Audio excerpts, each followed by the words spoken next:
เด็กของเรากับหมากันแล้วเด้มาอย่าไปทางกันยูฮันมาเร็วอีดาวมาหรือยังมาอย่างมาอย่าไปท่ากันทางกันยูฮันอย่างมาเร็วเฮาก็สิพาน้องๆไปฟังพุ่นเด้อทุกคนบอกว่าเฮาสิพาน้องไปกินฟางเฮาบ่ทันได้ปล่อยน้องแต่ว่าเฮาปล่อยออกมาจากคอกแล้วเฮาก็สิให้น้องเล็มกินหญ้าเลาะอันนี้ซะก่อนเลาะริมทางนี้ซะก่อนสักประมาณ10-20 นาทีแล้วเฮาก็สิเอาน้องไปเข้าคอกฝั่งนั้นฝั่งบึงของผู้ฝั่งเพื่อให้น้องไปกินฟางตอนแรกเฮาจังสิปล่อยน้องไปกินหญ้าอยู่สวนถ้าปล่อยไปตอนเช้าตอนนี้กับ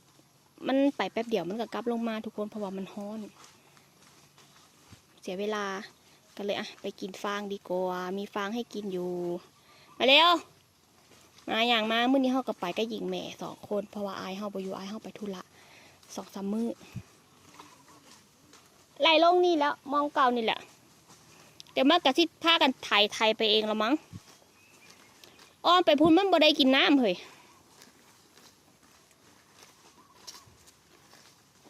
มาเร็วพี่เด๋ปีนี้ล่าสุดยิงมุกเฮาตัวสุดท้ายโมที่สิคอดเดือนนี้แหละนมเบ่งแล้วหีกระโตนแล้วแต่บ่รู้ว่าสิคอดตอนใดปีนี้เขาได้สมาชิกมาเพิ่มทั้งหมด5 ตัวอยู่พุ่นอย่างลายอยู่พุ่นท่านเดมาอยู่น้ำหลังโม มีตะขี้ต้มยำใดกะใดมาเร็ว4 ตัวพุ่นน้อยอย่างอยู่พุ่นตัวสุดท้ายคือของหญิงมุกนมเบ่งแล้วอีกกระโตนเราเดือนนี้แหละน่าจะได้ป่ายนี่เขาเสียเอาลงคามไปนี่ทุกคนคามไปนี่แหละคามห้องบึงไปหั่นแล้วก็คามไปนั่นแล้วก็ไปเลยเข้าคอกเลยย่างมาเร็วลงนี้เด้อมื้อนี้เด้อบ่ไปทางนั้นบ่ออมมื้อนี้ลงนี้เลยลงไปนอนน้ำกินน้ำข้อดีของเฮาก็คือเฮามีหนองน้ำหนองใหญ่หลังบ้านค่อยเฮาก็เลยบ่อดน้ำนะคะทุกคน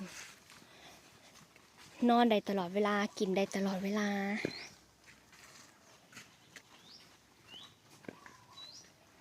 ลงหันละอย่าลงไปลงไปนั่นแล้วหุ่นจักความเห็นไหมพาเขาลงไปกี่มื้อวันนี้ลงตรงนี้ค่ะฮะเข้าหมู่แล้วเราเข้าหมู่แล้วส่วนลูกสาวลาแม่ว่าลูกสาวลากำลังฮัดเข้าฝูงฮัดไปน้ำเอยอบายเห็นเลยอย่างเฮงใส่ไล่มาคือตาสั่งแทะเฮงกันใส่ไล่มา ลูกอีมุกเดินนานเดินนี่ละนี่คือละคักเนาะโหมุนอยู่แล้วไปลงน้ำเด้อลูกเด้อมันฮ้อนเด้อลงน้ำกินน้ำเด้อ